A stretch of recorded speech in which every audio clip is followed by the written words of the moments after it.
this.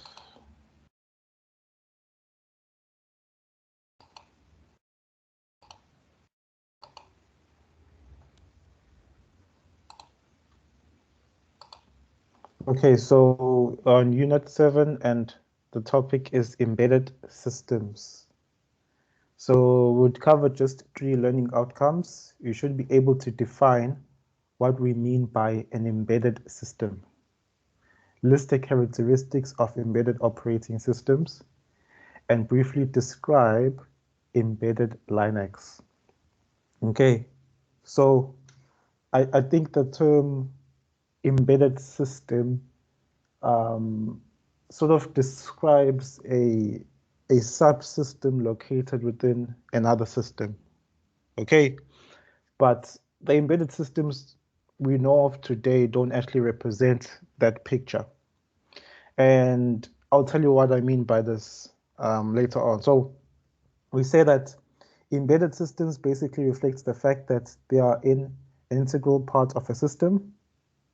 It is a computer system that is built to control one or few dedicated functions and is not designed to be programmed by the end user in the same way that a desktop computer is.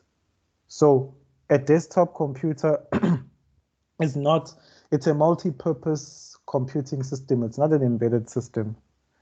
Okay, so which means you can do the end user of a desktop computer has so much control. They can do so many things. But an embedded system, the operating system itself is built for a specific purpose.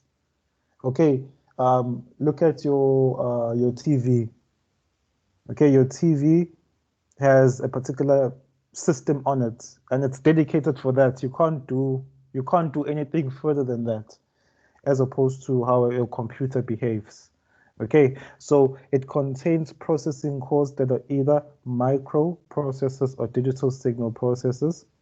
An embedded system is designed to run on its own without human intervention and may be required to respond to events in real time. So the other thing is, because it's not going to be a time sharing system, okay? It's definitely going to be processing transactions in series, okay? Or performing tasks in series. So when you talk about an embedded system, it's also not time sharing, it's not simultaneous execution. Everything is done in series because it's dedicated for a specific purpose. So it's usually constrained by time. Most embedded systems are constrained by time, and where execution is crucial. Okay, so what we mean by that, real-time systems are those systems in which the overall correctness of the system depends on both the functional correctness and the timing correctness. Picture the system that's controlling the computers on a plane. It is very much dependent on functional correctness and timing correctness. So those are the crucial examples of how embedded systems are used. You won't find Windows on a plane. Okay, you won't find Linux. They're high-level programming languages built for special purposes, and that's the reason why we built it. We build it to make it special purpose, is because we want to optimize. We don't want redundant things or redundant functions that we're not even going to use on the system because it's such a mission critical system. Okay, so real-time systems also have a substantial knowledge of the system, its controls and applications running on it. They are deadline dependent and predictability is important. Okay, so when we talk about real time, real time means I click on a button and the transaction happens now, okay, with little time delay in between. So real time can be divided into two. We can have hard real time and soft real time. Okay, so what is the difference between these two? So a hard real time system is a real time system that must meet its deadlines with a near 0 degree of flexibility.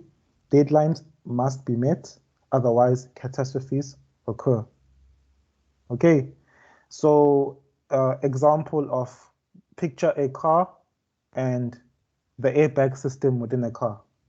So when the car is involved in a collision, the airbag system must automatically deploy with 0 degree of flexibility. So there must be no particular delays in between. Otherwise, if the airbag doesn't deploy on time, if that embedded system doesn't deploy the airbag on time, then what happens? Then people can die, because the airbag is a safety feature which is made to save lives.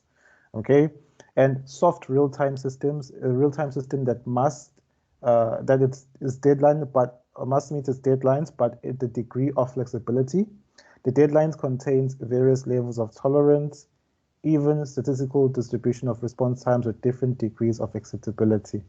And an important requirement is scheduling algorithms. Okay, so with soft real time, it's not that much of a catastrophe if a particular task is executed with delay.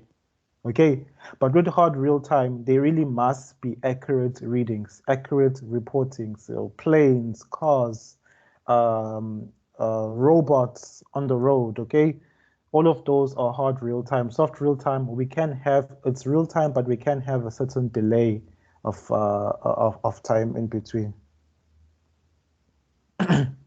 So when we looking at embedded systems, they're all over.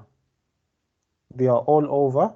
Okay, embedded systems or embedded operating systems are useful for computers that must be smart, but at the same time they are not PCs. Okay, we can exclude the smartphone in the description of embedded systems because modern smartphones are no different from our computers. I mean, they have the same setup, they have CPUs, they have RAM, and so forth, but some of them still use the same we call it microcontroller technology. Okay, so most commonly your microwave, your MP3 players, your TV, your washing machines, those make use of microcontrollers instead of microprocessors. Later on, we're going to distinguish between these two and how they differ, okay? But we can find cell phones that still use, olden day cell phones, not smart devices. They use micro controllers, okay? But modern smartphones would use microprocessors. So here they differentiate between these two. So we say a microprocessor. The functional blocks are ALU, registers, timing, and control units. So a microprocessor, we talked about it a lot. We've broken it down in the previous presentations. We know there's the ALU, which actually performs the arithmetic calculations, and there's registers and so forth, okay, which make up the actual physical chip of the computer. And they also say that bit handling instructions is less, 1 or 2 types only, rapid movement of code and data between external memory, okay? It is also used for designing general purpose digital computer system. Okay, so with the microprocessor, we have this one physical chip with its components, which is the ALU, registers, control units, and some sort of registers or some sort of internal storage memory. Okay, there's multiple caches and stuff like that. So the important thing to take out of the microprocessor is that it's a chip and it has external components that it has to interact with, being the main memory and the input-output devices. And this happens through the system bus. Okay, so communication of data and sending of data happens externally. However, when you talk about a microcontroller is the chip itself is integrated with the sub. So the RAM, what we call the RAM in a microprocessor setup, in a microcontroller, it will be all integrated into one physical chip. It won't be located externally. Okay, so the building blocks then of a microcontroller is it has a timer, parallel input outputs, RAM, EPROM, ADC for controlling sensor signals from sensor, DHC, and so forth. And I will show you guys animation of how actually this works. So with the microcontroller, there's many type of bit handling instruction. There's rapid movements of code and data within the memory controller.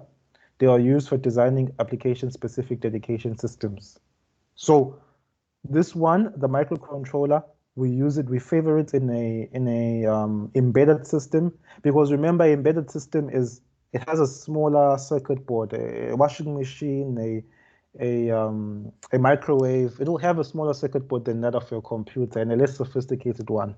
So all of the components related to the processing capacity will include already onboard RAM and appropriate ROM. There is no hard drive as well, which is one of the most important distinguishing factors between the microprocessor and the microcontroller, that the microcontroller does not have a hard drive to store data. So then how does it store data?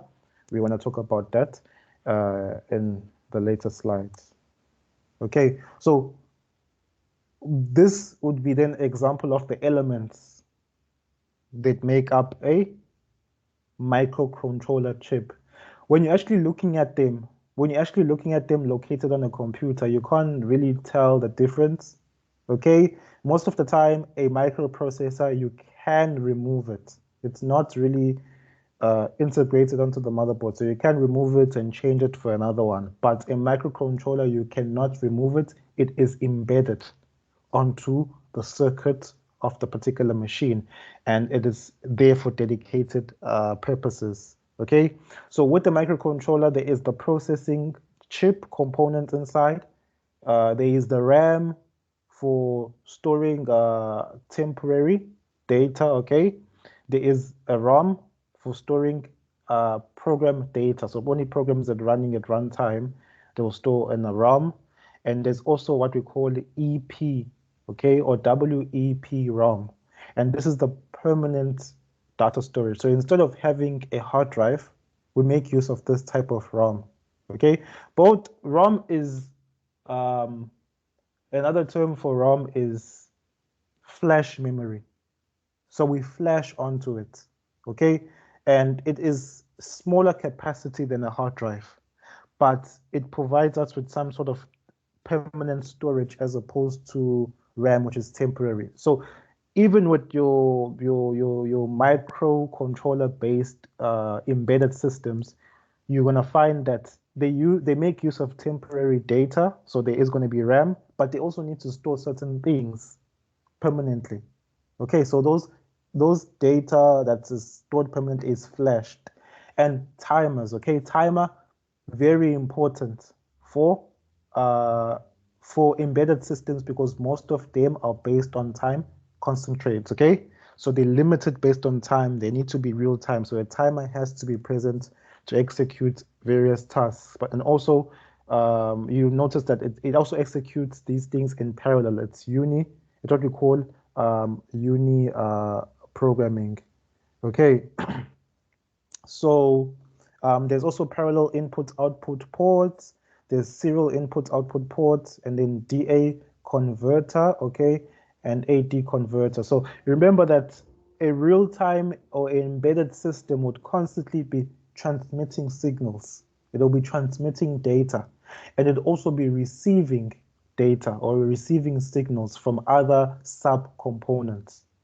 Okay, so it needs to have these AD converters and DA converters for digital and analog data signals. Okay, it's going to be receiving and transmitting digital and analog data signals from sensors, motors, and so forth. Okay, so this is the components that make up this microcontroller element, and I just want to locate this clip quickly just to play it for you guys.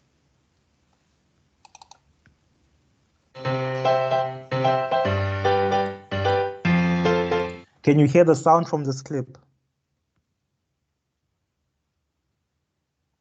Can you guys confirm if you can hear the sound from the clip? Yes, sir.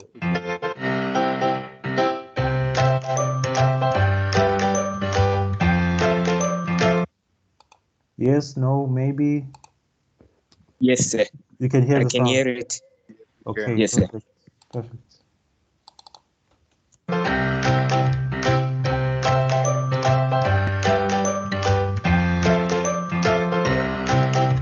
Hey friends, welcome to the YouTube channel all about electronics, and in this video we will see the difference between microprocessor and the microcontroller.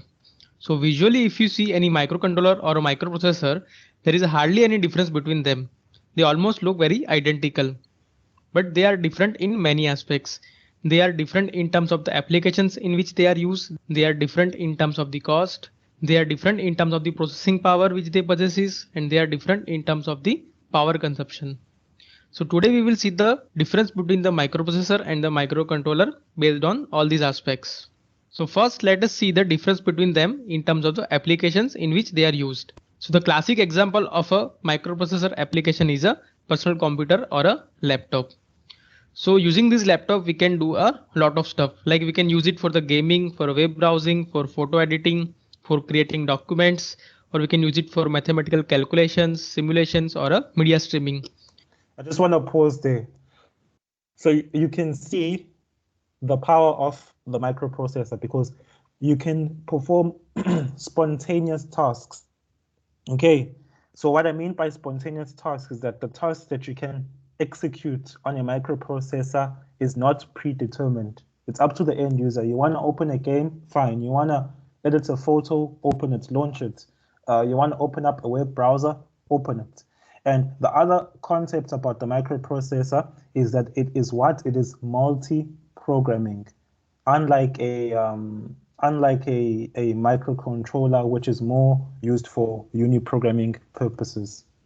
So a microprocessor is basically used in applications where task is not predefined. It depends upon the user, or it is used in applications where the intensive processing is required. While in case of a microcontroller, they are used for a specific task.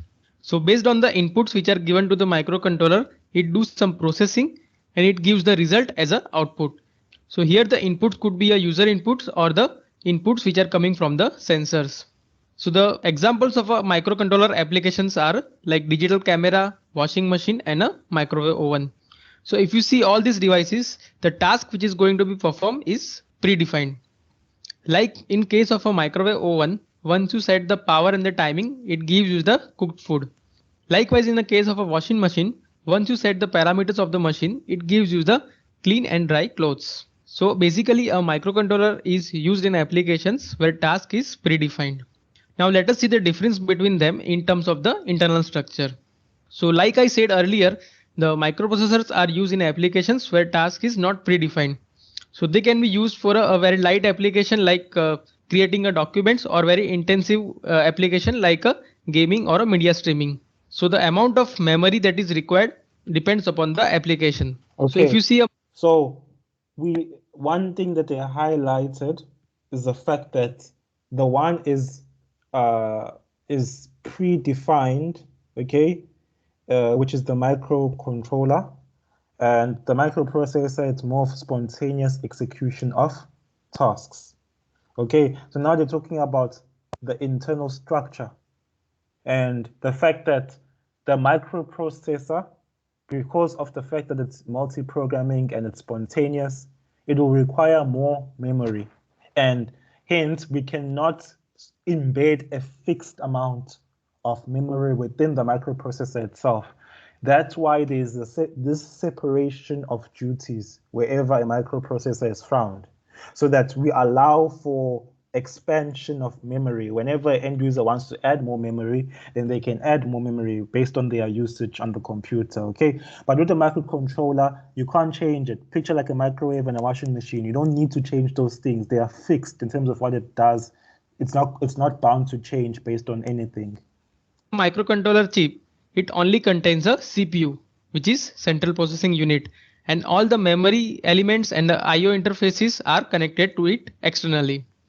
So in case of a microprocessor, the memory elements like RAM, ROM, IO ports, serial interface, and the timers all are connected externally. While in case of a microcontroller, as they are used for a specific task, the amount of memory and the IO ports which are required are limited. So in the case of a microcontroller, all the memory elements and IO ports are integrated along with the CPU inside a single chip. So the size of an overall system is much smaller. While in case of a microprocessor, as all the memory elements and the IO ports are connected externally, so overall size of the system is larger than the microcontroller. Okay, so with the microcontroller, it's going to have a smaller circuit, okay, because everything is squeezed into one chip, integrated into one chip, and it's not bound to change. But we can see with our desktop computers that the system is very big, okay? There's a lot of peripherals that you can connect externally. There's a hard drive, and so it has to have a bigger cases or bigger storage and so forth. Now let us see the difference between microcontroller and microprocessor in terms of the processing power and the memory. So microprocessors are operated at a much higher speed. So if you see the clock speed of a microprocessors, it is in the range of gigahertz. The clock speed varies from a 1 gigahertz to the 4 gigahertz for the high-end processors. So as a microprocessor has to run our operating system, the amount of memory, that is RAM and ROM, which is required is quite high. So if you see the random access memory or a RAM, which is a volatile memory in the microprocessor, it ranges from a 512 MB and it goes up to the 32 GB in a high-end microprocessors. Similarly, if you see the ROM in the microprocessor, it ranges from the 128 GB and it goes up to the 2 TB, that is a 2 terabyte. And the common peripheral interfaces which you see in the microprocessors are like USB, high-speed Ethernet and the UART. Okay, so also in terms of the clock speed, what frequency is the data transferred or processed by the processor? You can see that with the microprocessor, it's mostly in gigahertz, okay, because it's going to be processing more data. The hard drive, there's going to be a lot of more disk input output, okay, because these are two separate components that communicate to the system bus. Also in terms of the RAM, because there's going to be more pages then, the bigger the ROM, on this particular case, the hard disk, then the bigger the requirements are for the RAM, because there's going to be more pages to be stored within the memory frames, okay? Also with the microprocessor, the main interface for connecting peripheral devices is USB. While in the case of a microcontroller, the clock speed is in the range of megahertz. So if we see the clock speed of a microcontrollers, it ranges from the 1 megahertz and it goes up to the 300 megahertz in the high-end microcontrollers. And as these microcontrollers are defined for a specific task, the amount of memory that is required by them is quite less. So if you see a random access memory or a RAM inside the microcontroller, it is in the range of kilobytes. So it can go from the 2 kilobyte up to the 256 kilobytes. Similarly, if you see a flash memory or a program memory inside a microcontroller, it varies from the 32 kilobyte and it can goes up to the 2 megabytes. And the common peripheral interfaces which you find inside the microcontroller are like I2C, SPI and the UART. Okay, so also with the microcontroller, you can see that it's significantly smaller in terms of even processing capacity, because the amount of tasks that it's actually executing are not that much. It's smaller functions, okay? And also look at the RAM, the amount of random access memory in a microcontroller, because it does not have it's not a game, there's no games, there's no web browsers, it's specific tasks only allocated for that embedded operating system. So all it needs to run is the functions of the embedded operating system programmed in C programming language. So it doesn't really require that much of heavy RAM. Also makes use of flash memory in terms of instead of a hard drive. You can see capacity can even range up to 2 megabytes. That is very small, because that's how tiny those embedded operating systems are and so forth. And you can see that there's no USB interface, because it's very rare that I don't think anybody would want to plug in a USB into a washing machine or or whatever, a microwave and so forth. So it has a different interface for peripheral devices. So basically all these are serial interfaces which you find in a modern day microcontrollers. So if you see a modern day microprocessors, they are either a 32-bit or a 64-bit. So a 32-bit microprocessor means a microprocessor can handle a 32 bits of binary data at the same time. Similarly, a 64-bit microprocessor can handle a 64 bits of data at the same time. So in case of a 64-bit microprocessor, all the address bus and the database are of a 64 bits. Similarly, in the case of a 32-bit microprocessor, the address and the data bus are of a 32 bits. While if you see a modern day microcontrollers, they are either of 8 bits, 16 bit or a 32 bits. So the amount of data which can be handled by a microprocessor in a single cycle is higher than the microcontrollers. Now let us see the difference between the microcontroller and microprocessor in terms of the power consumption and the cost. So in case of a microprocessor, as all the memory elements and the IO ports are connected externally, the overall cost of the system as well as the power consumption is higher compared to the microcontrollers. Okay, so there needed to be the reason why these two are separate. One can argue, why didn't they just make normal operating systems fit into all of these technologies? So you can imagine if your washing machine, it's already expensive. Washing machines are already expensive, but you can imagine if it had a microprocessor and a hard drive and so forth, which it doesn't need anyway. It's overkill. It doesn't need those things. Okay, so there needed to be these separate concepts of, we have these normal general purpose computing systems, and then we have embedded systems. Okay, so we say a general purpose intended to run a fully general set of applications, end user programmable. So the end user can program the CPU in a general purpose computer. When we say program, they can launch as many applications as they want simultaneously. The aspect of time sharing kicks in and so forth. Faster is always better. Okay, so it's going to be the more resources you have in a general purpose computer, the faster it's going to be, and it's always better when you include additional resources, more RAM, higher clock speed, CPU, and so forth. Okay, differentiating features include speed, software compatibility, and cost, and so forth. In contrast, embedded systems runs a few applications, often known as design time, not end user programmable. So the end user does not interact directly with the code or the applications within this embedded system. Operates in fixed runtime. Constraints and additional performance may not be useful or valuable. Differentiating features is power, cost, size, speed. So most of these differentiating factors we already spoke about in the video that I played, okay? So you can see here that these are some of the differentiating factors expanded in this slide. In terms of expense, it's going to be very expensive to run a general purpose computer. Some of examples is our laptops, server machines, smartphones, tablets, normal desktop or workstations. They're that expensive because of the technology they use, the general purpose, they make use of microprocessors, and their support for a wide variety of peripheral devices to be connected to them. Displays, keyboard, mice or mouses, internet connections, wireless communication capacity, and so forth, okay? Possess a distributed architecture, fully functional of the computer speed across multiple IC chips, okay? And this is the typical setup of any computer system. Even our embedded systems have this kind of setup, but a very lightweight version of it. Okay, so even when you're looking at our technologies that are embedded, that use embedded microcontroller technology, they will have these components inside, but on a smaller scale.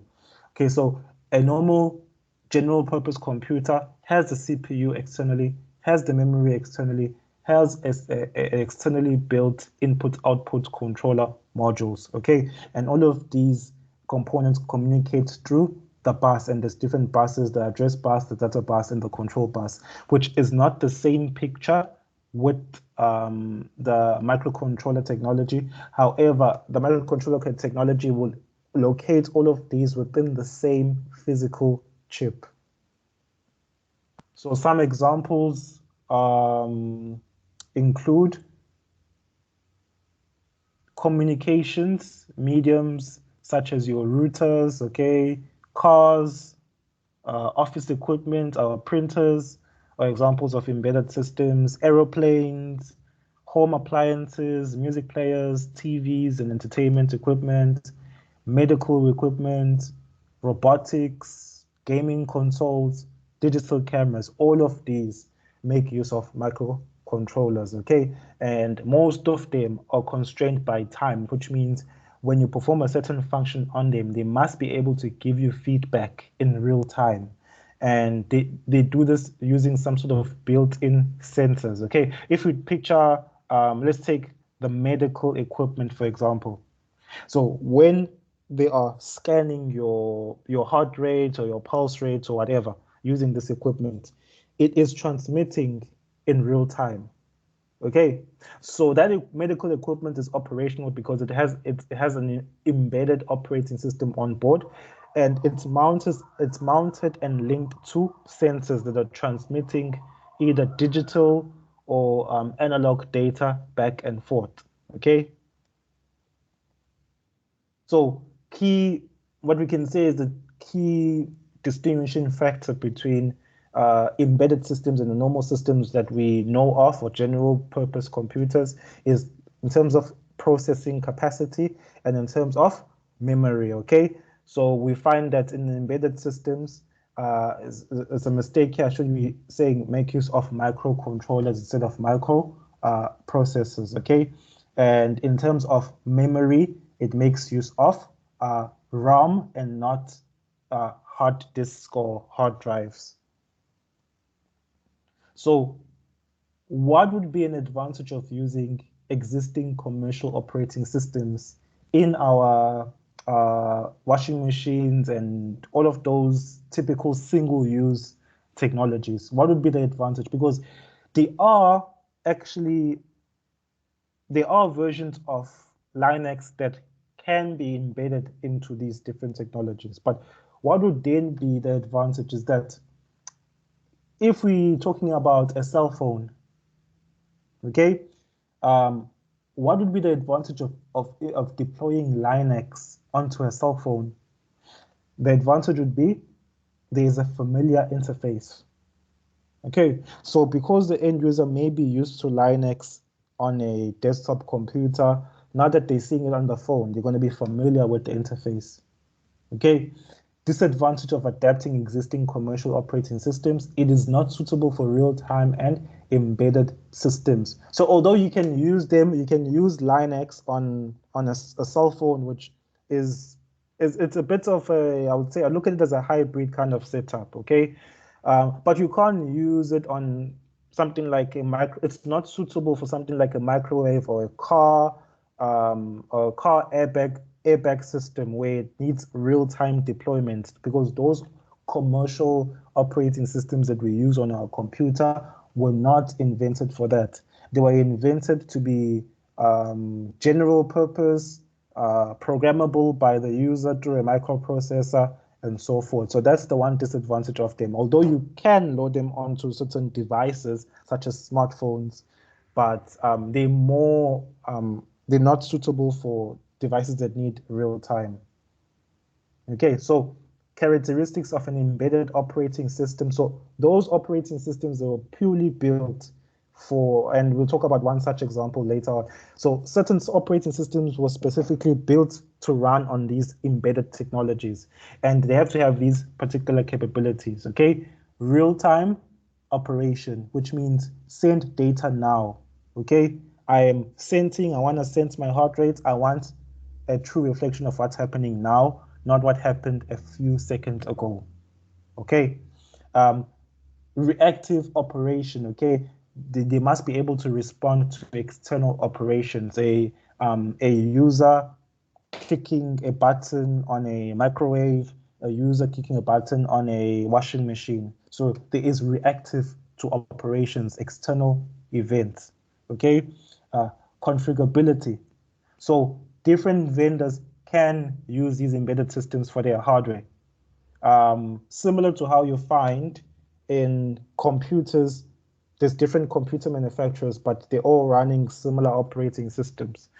So same thing applies with embedded operating systems, in the sense that it doesn't matter who's the TV manufacturer, they're going to want to use this embedded system for their TVs, to run on their TVs, and they need to configure it to speak to their customers. So we may need to add our logo, change the design and layout and so forth. Configuration is a big aspect of embedded systems because our technologies are manufactured by different vendors, okay? Input-output device flexibility. Not all versions of the operating system can support a device, okay? So unlike the general purpose computers, when you need all the devices or the operating systems to support keyboards, no matter who the keyboard manufacturer is. We need to support mouses, no matter who the mouse manufacturer is. There's no such thing in a embedded operating system. There's no need. Functions are defined by the hardware manufacturer themselves. Okay, so there's no external peripherals that are going to be plugged into it. Okay, and then streamlined protection mechanisms. Embedded systems are typically designed for a limited, well-defined functionality. Okay, so there's no need to include stuff like antiviruses and so forth because there's no threat. There's little minimized threat to these systems. They're embedded for single purposes only. There's not much you can do to exploit them. Okay. Also, direct use of interrupts, which is also linked to the points above. Okay. For the fact that there is no competition between it. Oh, it's also executing in series. Okay, one after the other. It's usually uni-programming. So there is no threat. They can be direct use of interrupt. Okay, memory can be directly accessed by any of the tasks within the embedded operating system. So most operating systems that are embedded are open source. Okay, and we know in open source, in the open source industry, these things are available for free. Okay, the source code is freely available. Embedded Linux is robust and reliable. Embedded Linux is configurable and scalable. It is very suitable for supporting networking and internet. Embedded Linux have no runtime licenses. So if you are building a hardware or an appliance or something that you just want to make or sell to end users, then you can use any of these open source embedded systems. Linux has what we call embedded Linux, which is used for these types of devices. You can download the source code and change it freely, okay? Which means you can tweak it, make it configurable, put your own logo, and so forth, and make it speak to your customers, and you can use it. It's free. Remember that when you are building a uni-programming system like a microwave and any other appliance, you constrained by real-time execution, but also cost. So you want to keep the cost as low as possible. You don't want, these more advanced. Picture a smart TV versus a regular TV. The smart TV is more sophisticated because it has evolved. It's moved away from the typical embedded system that we knew. It's now more sophisticated. There's additional features. It has applications that it needs to run. Okay, so hence the expense has gone higher. So we try by all means to keep expenses limited. Okay, so hence we find that with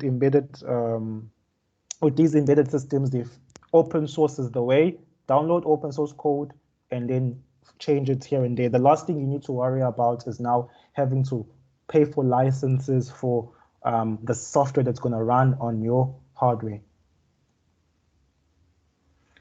The advantages of embedded Linux, okay, vendor independence. Embedded Linux is not dependent on a particular vendor to provide needed features and meet deadlines for deployment. Okay, so they've made it in the sense that anyone who's a vendor, who's manufacturing hardware, can deploy it. Okay, varied hardware support. Embedded Linux provides a wide range of processor architectures, so it can support a wide range of architectures for different processor families, and so forth. Low cost, there is low cost for development and training, and of course it is open source, which is linked to the previous point as well. Then it's going to make it low cost.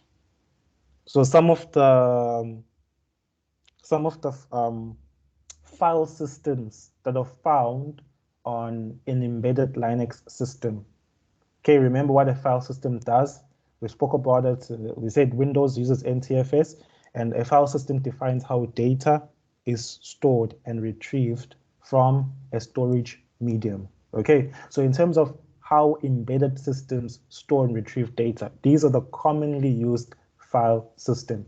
We have what we call CRAMFS. They say it's a simple read-only file system that is designed to minimize size by maximizing the efficient use of underlying storage. Okay, so files are compressed in units that match the Linux page size. So this one, it aims to be more efficient in terms of storage capacity. Okay, and similar to the next one, which is Squash FS, a compressed read-only file system that is designed for use on low memory or limited storage size environments. So Squash FS also optimizes in terms of, since it uses that aspect of compression, okay? So it does so to the extent that it ensures efficient use of memory and storage environment. Then we have JFFS2, a log-based file system that is designed for use on NOR and NAND flash devices with special attention to flash-oriented issues such as wear leveling. So with JFFS2, it is optimized to ensure that the lifetime of all of these storage devices is prolonged. Okay, remember that although SSDs and flash drives make use of semiconductor chips to store data, there is still possibility for wear leveling. Okay, so if certain blocks of semiconductor chips are used more regularly for read and write operations than others, then those blocks will start to wear out. So with the JFFS2 file system, it ensures that the data is always constantly distributed between these different NAND chips or semiconductor chips. So as the time goes by, all of them get at least some sort of equal read and write operations, because if it's constantly writing to the same semiconductor chip, then it starts to wear off as time goes by. Okay, and you have the UBIF. UBIF-S provides better performance on larger flash devices, and also supports write caching to provide additional performance improvements. Okay, so this one is an improvement in the terms that it introduces write caching. Okay, caching previously written data onto a secondary storage device. And then you have YAF-S2 provides a fast and robust file system for large flash devices, uses block sequence numbers for newly written blocks. Blocks can be accessed directly using a key. So this one uses the key read and write sequence numbers. So it assigns sequence numbers to blocks of data, and that data is then directly accessed using a particular key value. So one commonly used embedded operating system is called TinyOS. And if we picture the operating system that's running on a router, for example, okay? So you have an end user, they're connected to the internet through a router, and the router is constantly transmitting signals. So we tend to associate TinyOS with any device that needs network communication. Okay, so TinyOS is an operating system that is best suitable for devices that transmit wireless signals and communicate with other devices. So it allow high concurrency. A router transmitting to different devices connected at the same time, there's going to be concurrency of execution or sending of this digital analog data signals. Okay, can use limited resources to operate, can adapt to hardware changes, variety of applications can be supported diverse set of platforms, and TinyOS is robust. Okay, so one key thing you must take out of TinyOS is that it's an embedded operating system.